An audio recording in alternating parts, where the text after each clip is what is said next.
Hello everyone, welcome once again in my YouTube channel in AK career academy. तो देखिए, अभी हम लोग क्लास 10 के केमिस्ट्री को पढ़ रहे हैं, जिसमें आपको दूसरा चैप्टर पढ़ाया जा रहा है अम्ल, भस्म और लवण, यानी एसिड, बेस एंड साल्ट। और इसमें पिछले वीडियो तक हम लोग इसके जितने भी थ्योरिकल टॉपिक्स है सबको कंप्लीट कर लिए थे। पिछले क्लास में हम आपको बताए थे विरंजक चूर्ण और प्लास्टर ऑफ पेरिस के बारे में। अगर आप वो वीडियो नहीं देखें तो इस वीडियो के डिस्क्रिप्शन में उसका लिंक है, आप वहाँ से देख सकते हैं। और आज इस चैप्टर का लास्ट क्लास है, जिसमें हम लोग इस चैप्टर के जितने सारे भी इंपॉर्टेंट ऑब्जेक्टिव क्वेश्चंस है उसका प्रैक्टिस हम लोग करने वाले हैं, उसी को हम लोग देखने वाले हैं। बहुत सारा ऑब्जेक्टिव क्वेश्चन इसमें है, लगभग 40-45 ऑब्जेक्टिव क्वेश्चन हम लोग इसमें देखेंगे। तो आइए बारी बारी से हम लोग आगे बढ़ते हैं। यहाँ सबसे पहला क्वेश्चन देखिए, क्या कह रहा है कि वह पदार्थ जो स्वाद में खट्टा होता है क्या कहलाता है। तो एकदम आसान क्वेश्चन है, इसका आंसर क्या होगा? अम्ल, यानी एसिड जो होता है ना, यही स्वाद में खट्टा होता है। भस्म स्वाद में कैसा होता है? तो इसका आंसर होगा कड़वा, यानी बेस जो होता है भस्म, ये स्वाद में कैसा होता है। 3 नंबर कह रहा है कि अम्ल जल में घुलकर कैसा आयन देता है। तो देखिए, अम्ल जब जल में घुलता है तो हाइड्रोजन आयन मुक्त करता है। 4 नंबर कह रहा है भस्म जल में घुलकर कैसा आयन देता है। तो इसका आंसर होगा हाइड्रोक्साइड आयन, OH। 5 नंबर कह रहा है जल में विलेय भस्म क्या कहलाता है। तो इसका आंसर होगा क्षार, यानी वैसा भस्म जो जल में घुलनशील होता है उसको हम क्षार कहते हैं। 6 नंबर कह रहा है नींबू तथा संतरा में कौन सा अम्ल पाया जाता है। तो इसका आंसर होगा सिट्रिक अम्ल। नींबू में और संतरा, ये साइट्रस फ्रूट है, इसमें सिट्रिक अम्ल पाया जाता है। 7 नंबर कह रहा है सिरका में कौन सा अम्ल पाया जाता है। तो इसका आंसर होगा एसिटिक अम्ल। एसिटिक एसिड जो है ये सिरका में पाया जाता है। 8 नंबर पूछ रहा है दही में कौन सा अम्ल होता है। तो इसका आंसर होगा लैक्टिक अम्ल। दही में कौन सा अम्ल उपस्थित होता है? लैक्टिक अम्ल। 9 नंबर का रहा अमाशयी रस में कौन सा अम्ल उपस्थित होता है, यानी अमाशय में हमारा। तो इसका आंसर होगा हाइड्रोक्लोरिक अम्ल। अमाशय में हाइड्रोक्लोरिक अम्ल का स्राव होता है और इसको हम बोलते हैं शॉर्टकट में, इसको हम सूत्र के रूप में इसको HCl कह सकते हैं। 10 नंबर कह रहा है क्या कार्बोलिक अम्ल, नाइट्रिक अम्ल और सल्फ्यूरिक अम्ल विषैले होते हैं। इसका आंसर होगा यस, बिल्कुल। ये तीनों काफ़ी खतरनाक जहरीला मतलब अम्ल होता है। 11 नंबर में कह रहा है कि मोटर गाड़ी के बैटरी अम्ल के रूप में किसका इस्तेमाल किया जाता है। तो इसका आंसर होगा सल्फ्यूरिक अम्ल। मोटर गाड़ी के बैटरी अम्ल के रूप में इसका इस्तेमाल होता है। नेक्स्ट क्वेश्चन है खाद्य एवं विस्फोटक बनाने में किस अम्ल का प्रयोग किया जाता है। तो इसका आंसर होगा नाइट्रिक अम्ल। नाइट्रिक अम्ल का इस्तेमाल किया जाता है खाद और विभिन्न प्रकार के विस्फोटक वगैरह बनाने में। 13 नंबर क्वेश्चन में ये कह रहा है किस विलयन में नीला लिटमस पत्र लाल हो जाता है। तो इसका आंसर होगा अम्लीय विलयन। ये जो अम्लीय विलयन होता है ना, ये नीला लिटमस पत्र को लाल कर देता है। नेक्स्ट क्वेश्चन है किस विलयन में लाल लिटमस पत्र नीला हो जाता है। तो इसका आंसर होगा क्षारीय विलयन, यानी क्षारीय विलयन द्वारा जो है लाल लिटमस पत्र नीला हो जाता है। 15 नंबर कह रहा है वह अम्ल जो जल में पूर्णतः घुलकर अधिक मात्रा में हाइड्रोजन आयन देता है क्या कहलाता है। तो उसको हम बोलेंगे प्रबल अम्ल, यानी स्ट्रॉन्ग एसिड। 16 नंबर कह रहा है वह भस्म जो जल में अंशतः घुलकर कम मात्रा में हाइड्रोक्साइड आयन देता है, इसको बोलेंगे दुर्बल भस्म, यानी वीक बेस। फिर इसके बाद नेक्स्ट क्वेश्चन है 17 नंबर अम्ल और भस्म की प्रबलता किस स्केल द्वारा मापा जाता है। तो इसका आंसर होगा pH स्केल द्वारा। प्रबलता को किससे मापेंगे? pH स्केल द्वारा मापेंगे। 18 नंबर कह रहा है शुद्ध जल का pH मान कितना होता है। तो इसका आंसर होगा 7, ठीक है। 19 कह रहा है उदासीन विलयन का pH मान कितना होता है? 7 ही होगा। सामान्य लवण NaCl, तो ये भी न्यूट्रल सॉल्यूशन तैयार करता है, तो इसका भी pH मान 7 ही होगा।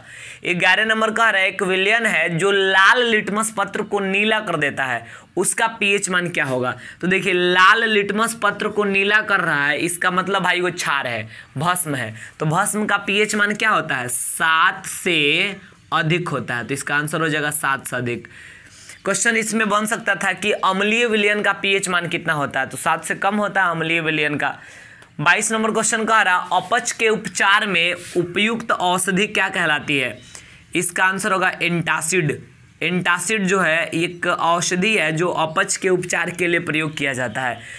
23 में कह रहा है कि अम्ल और भस्म अभिक्रिया करके लवण और जल बनाते हैं, यह कैसी अभिक्रिया है। तो देखिए, इस रिएक्शन को न्यूट्रलाइजेशन रिएक्शन यानी उदासीनी करण अभिक्रिया के नाम से जाना जाता है, उदासीनीकरण अभिक्रिया कहते हैं। तो देखिए 23 क्वेश्चन देखें। आइए इसके बाद कुछ और क्वेश्चंस भी देखते हैं। 24 नंबर में कह रहा है कि प्रबल अम्ल और दुर्बल अम्ल मिलकर डॉट लवण का निर्माण करते हैं।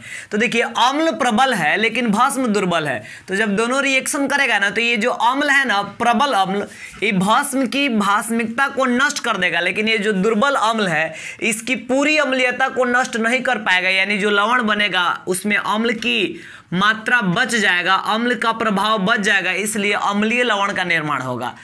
उल्टा कह रहा है कि दुर्बल अम्ल और प्रबल भस्म मिलकर डॉट लवण बनाते हैं, तो इसका आंसर होगा क्षारीय लवण बनाते हैं, जिसका पीएच मान, तो क्षारीय लवण है तो पीएच मान क्या होगा, 7 से अधिक होता है। आगे बढ़िए।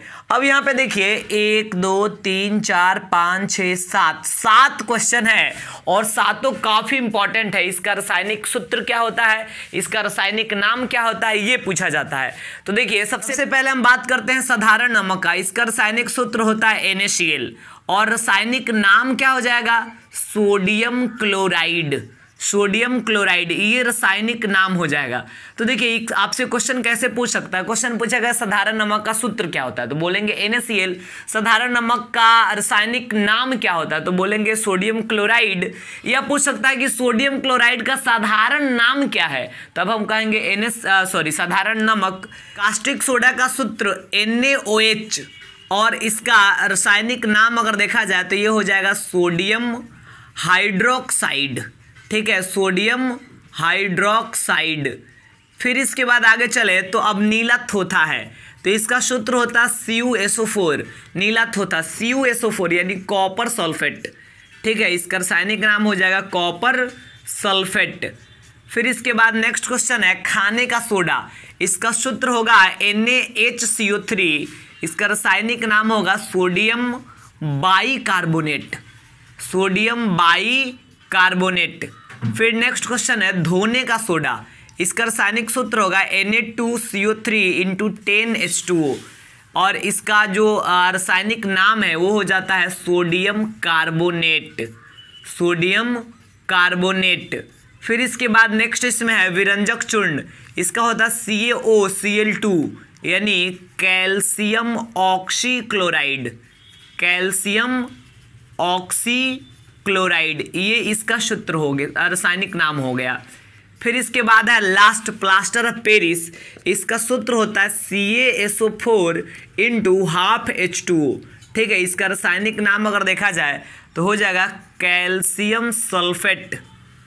कैल्शियम सल्फेट और ½ H2O भी है तो इसको हम बोलेंगे हेमीहाइड्रेट।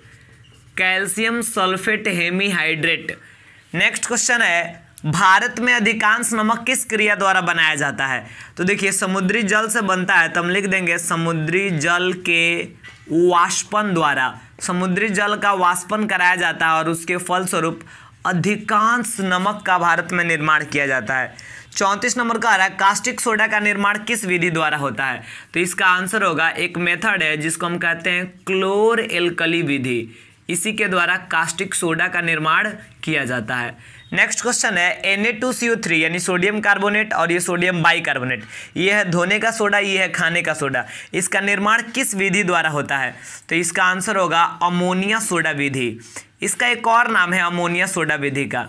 ठीक है, अमोनिया सोडा विधि या इसको आप चाहें तो साल्वे विधि भी कह सकते हैं। साल्वे मेथड, इसको साल्वे विधि के नाम से भी जाना जाता है।